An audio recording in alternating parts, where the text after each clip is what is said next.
Well, welcome back to Cottage Farmstead. If we haven't met before, I'm Rebecca.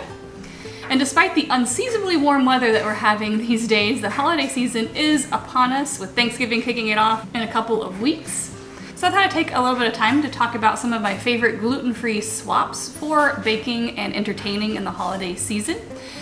I am gluten sensitive. I'm not celiac, so I don't have to avoid it entirely or be quite as cautious with it, but I have found some great swaps that work for those who are celiac or gluten sensitive that are delicious, and most people don't even know they're even gluten-free.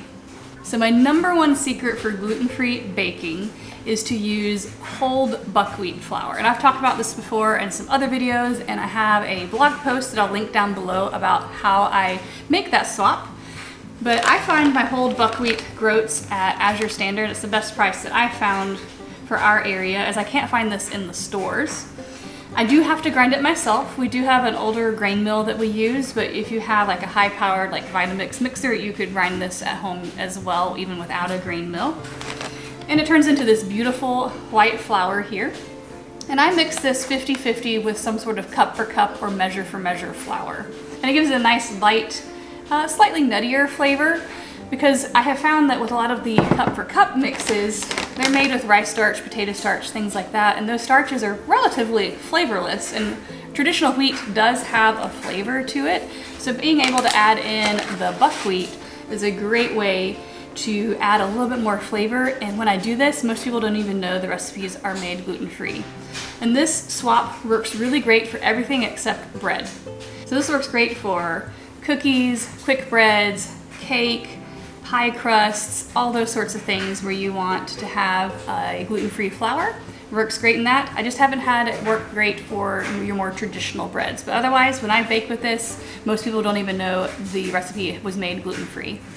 This is a great swap if you have some traditional holiday favorite recipes, because sometimes you have a recipe that's been passed down for generations and you want that particular cookie. You don't want someone else's molasses cookie, you want your molasses cookie that you grew up eating. So this is a great way to just swap the flour out and you'll be able to use the exact same recipe. So I'll link below to where we buy our buckwheat groats, as well as to our blog post where I talk about how I make that swap with traditional flour to the buckwheat and cup for cup blend. As I mentioned with the buckwheat groats, I do use cup for cup flour, so that's the second thing that I use in our holiday baking.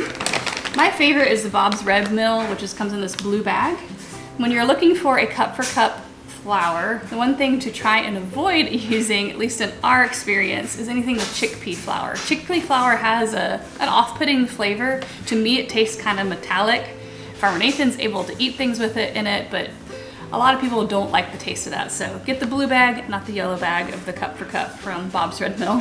While we're able to find this in our local grocery store, it comes in smaller bags and it's a bit more expensive. So I like to buy it in a big 4-pound bag. And I also get that from Azure Standard, and I'll link it down below. And it's currently on sale right now for the holiday season, which makes it even more affordable to cook with. And the last flour I'm going to talk about is my third swap, and that is almond flour. This gives a very rich and chewier texture to some of your baked goods, so things like your brownies are really good with this. We have some muffin recipes that we really like with this. It gives it a little bit extra protein and fat in it that makes them more satisfying. As well as a really delicious nutty flavor. For us, this is cheapest locally at our Aldi. It's about $5.65 per pound for the almond flour, so that is where we get our almond flour from. But you can also purchase it online if you can't find it locally. So continuing on the baking theme, a lot of gluten-free recipes that are written specifically to be gluten-free call for things like tapioca starch, arrowroot powder, coconut flour. There's lots of other different alternative flours that may be called for, as well as xanthan gum that's used as a binding agent. We use tapioca starch in a few of our recipes, especially things like waffle and biscuits where you want to have a little bit of a crisp texture to it. This helps kind of brown and crisp up nicely. This is also great if you're making things like gravies where you want to thicken up your sauce. So it's perfect for your mashed potatoes at this time of year, rather than using traditional flour.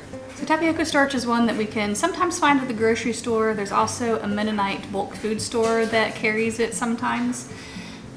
But I usually only find organic through Azure Standard, so if organic is something that matters to you, I can link below to their organic tapioca starch. Otherwise, you probably can find it at your grocery store near you. And holiday baking would not be complete without chocolate chips. And while chocolate itself doesn't have gluten in it, a lot of times if you're baking for someone who has celiac, you will have to read the fine print on the back to see if it was processed in a facility that also handles wheat, because then it would not be considered 100% gluten-free. The two chocolate chips that we really enjoy baking with that are 100% gluten-free are these Equal Exchange bittersweet chocolate chips. These are a darker chocolate and they're really, really good. We'll just eat them by the handful. They're so good rather than just buying bars of chocolate.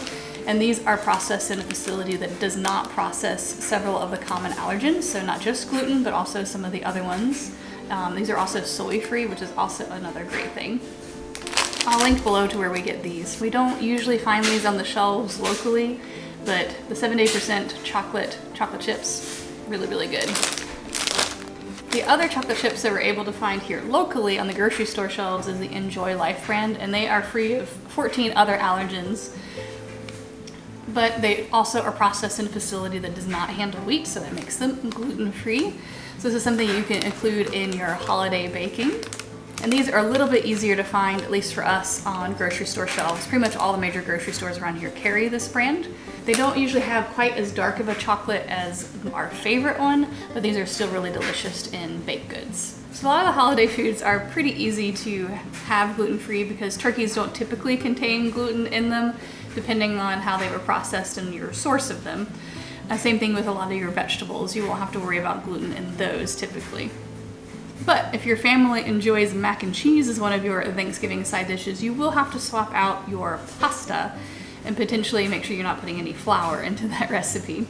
So since I started eating gluten-free, we have found that our favorite gluten-free pasta is the Jovial brand.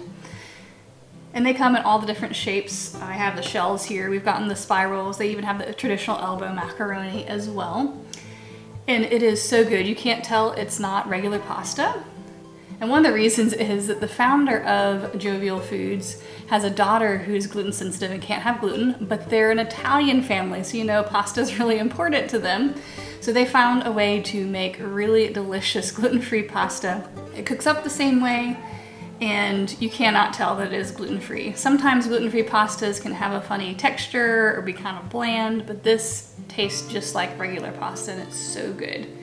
One of our local grocery stores does carry one of the pasta shapes of the Jovial brand, and so we can buy it locally occasionally, but if I want things like the shells or the spirals, I do have to buy it online. So I'll link below to where we purchase it online in case you'd like to check out this pasta.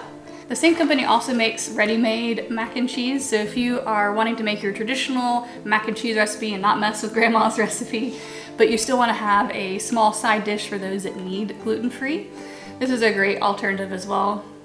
It's not as good as homemade, but we purchased a few of these when we were expecting our first child, and so they've been pretty handy to just dump and go when we want a mac and cheese side dish real quick.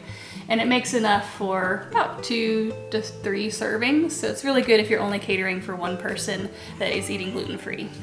And no holiday gathering would be complete without some sort of charcuterie board. Our favorite gluten-free cracker to set out is the Simple Mills brand almond flour crackers, and it's just their basic sea salt. It is perfectly paired with things like your meats and your cheeses and your olives and all your other toppings that you want. We also love this cracker just by itself. It's almost like a wheat thin, not quite as strong of a flavor, but it's similar size and texture. We usually get ours from Costco as it is the best price, but we do also find them at Publix around here in our area, so you might be able to find these in your grocery store. Otherwise, I'll link below to where you can purchase them online. And lastly, I thought I'd mention an excellent cookbook if you are trying to accommodate people with food sensitivities. This is by Danielle Walker, and it's called Celebrations, and she has to eat somewhat paleo, which involves not having any grain, which is perfect if you're trying to cook gluten-free. So in here she goes through a lot of the traditional recipes, like say your green bean casserole, and recreates them in a way that those with food sensitivities can enjoy safely. But she also comes up with a lot of really good new recipes that are great to add to holiday meals. One of our favorite recipes is roasted Brussels sprouts with bacon jam. So good.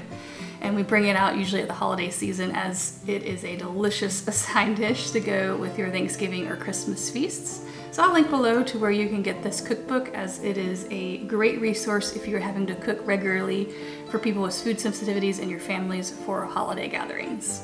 Well, I hope you found this video helpful on how to make holiday gatherings special and inclusive of your gluten-free and gluten-sensitive family members and friends. If you have any questions about like a particular recipe and how I like to convert it, you can make a comment down below and I'm happy to answer any questions, or even make another YouTube video on a particular recipe. And like I mentioned throughout the video, I'll link below to everything that I mentioned in this recipe so that you're able to find it and get it ordered in time for holiday baking and cooking this year. And with that, I'll catch you next time.